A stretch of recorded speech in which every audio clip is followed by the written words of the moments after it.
Hey y'all, welcome back to my channel. It's your girl Kiana. If you're new here, welcome. So today's video is going to be a reaction video. I came across this video on YouTube that piqued my interest and I wanted to watch it with you guys. So it's not that long, but I'm only going to do like a certain part of it, and it's by Anthony O'Neill. This topic actually is going to be about traditional wife in a traditional marriage, is speaking to the boss chicks. And before I get into that, go ahead and give this video a big thumbs up, and to support the channel, hit that subscribe button and the bell next to it so you can be notified when I upload new videos. And if you're not following my Instagram already, my Instagram is at IAM_KIIIKI. If you have any suggestions for any videos you want to see me do, or any topics you want to hear from me, in a DM, or you can leave the comment down below. Also comment your opinions. Now let's go ahead and jump right into it. And going back to what you had said about the boss chick thing, two different things about the boss chick thing, one or two different ways. I'm going to touch some toes. I'm going to step on them with the boss chicks. One or two things. I think there is an innate motherly, I want to have kids. After you reach over a certain age and you got set, you got all the education, you got all the degrees, you begin to realize I might not have an opportunity to have these different things, to get a husband or to have children, and you become that boss chick because that's what I have to give.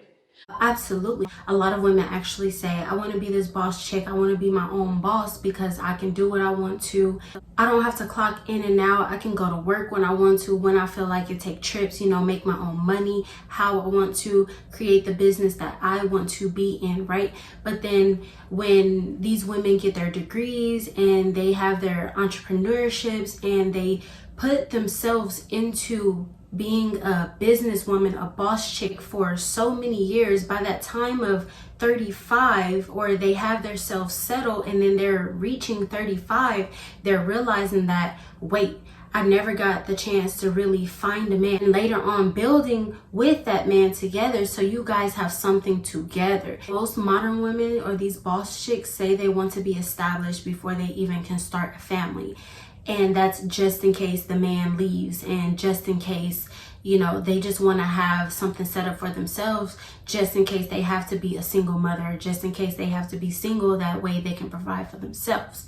Okay, but when it comes down to it, when you're getting older and you need somebody to take care of you, who's going to be there? You won't have a husband there, and you won't have children there, because you've spent all this time in your vital years and actually procreating with a man.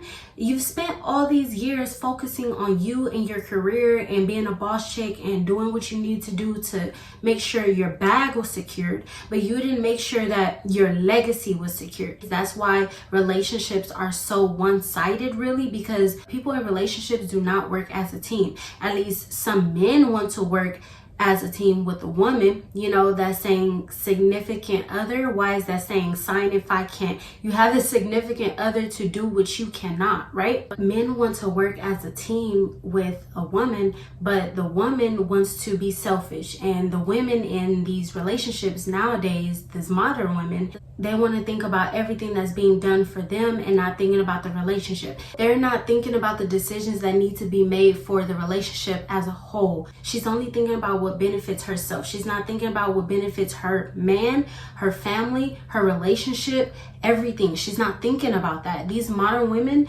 only want to secure the bag for themselves and not share that with a man. The other way is you have these younger women that become the boss chicks, right, out of default, because they're being raised by boss chicks. Ooh. They're being raised by boss chick grandmas, boss chick mamas, and they're being raised by these women because a lot of times they've been hurt by men. And so when being hurt by men, let down and hurt by men, father not in the home. And so they've decided, I'm going to protect myself. By protecting myself, I'm going to protect my daughter. And how do I protect my daughter? I'm going to tell her to go get all the education that she can get so she doesn't have to depend on a man, because men are going to let her down. So go get all the education you can so you can provide for yourself. And if you have children, you can provide for them too, because they can't trust men. And so you have this generation of grandmothers and mothers that have raised these children to that have raised these children to go out, and these women to go out and be boss chicks. And at the same time, I'll touch on this just a little bit. They're raising their sons completely different because they don't have that husband that they can love on and feel on and touch on and cuddle to. They're replacing that because they have that need and putting that on their son. And so simultaneously, we're raising these strong, independent Black women, and we're raising these weak men. So you have these young girls that are being raised by boss chicks, and then automatically those young women turn into boss chicks when they get older because they say, my mom was a strong woman. She did it. She went to work. She went to school. She took care of me and my siblings. She did it. I can do it too. Right? And then so you have these independent women that I don't need no man to take care of me because I got it. And if I want to have a child, I can take care of them on my own. Right? Have the women that are raising these strong women. Sometimes those strong women become stubborn because they don't want to take direction from anybody, don't want to have structure. They want to be the head of the household. They want to have the last say so. They want to wear the pants in the relationship. They want to be the breadwinner. They want to do all these things like a man would. You have the boys that are being brought up as weak. They're pandering. They're giving a woman anything they want. They're telling a woman anything that sounds good to them just so they can kind of leech off of them because the women are the stronger ones now. The women are the ones that can take care of the household now. The women are the ones that do everything and have the last say so. And the men are the ones wearing the panties. Like, it's so backwards in having a boss chick as a woman who wants to do everything, but then these boys are growing up. They can't provide for themselves because they don't know how. Mom did everything, and she's not teaching her son how to be a man.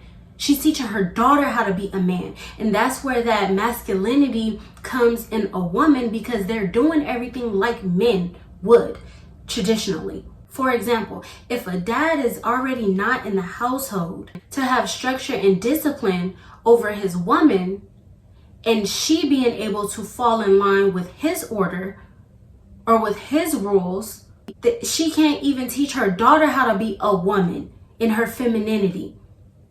And then she couldn't even teach her son how to be a man in his masculinity, his full masculine energy. Dad was never around. These men were never around to even teach the woman. And it's a domino effect. It will continue to go on and on and on and on. So I'm going to stop that video right there. Don't forget to like this video, hit that subscribe button and the bell next to it so you can be notified when I upload new videos. And I will see you guys in the next video. Bye.